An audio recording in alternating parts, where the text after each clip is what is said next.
এইগুলো হচ্ছে টুকের বাজারের মাছ। আজকে আপনাদেরকে টুকের বাজারের মাছ দেখাবো।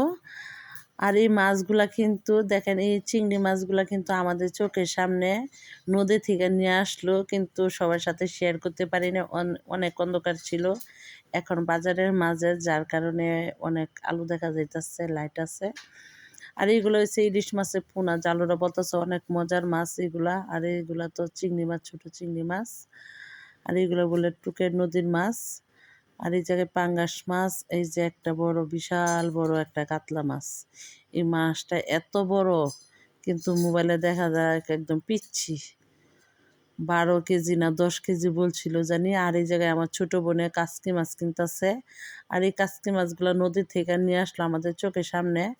বুল বইরা দেখেন জালুরা, এই যে দেখেন ছাইকা দিতেছে চালনি দিয়ে, এখন ছাইকা ছাইকা বিক্রি করতেছে। আর সত্যি টুকের বাজারে মাছ কিন্তু অনেক মজা। কার কার খাওয়া হয় নাই, চলে আসেন টুকের বাজার থেকে মাছ কিনে নিয়ে যান। আমি কিন্তু পাই খাই, যার কারণে বলতে পারি অনেক মজা।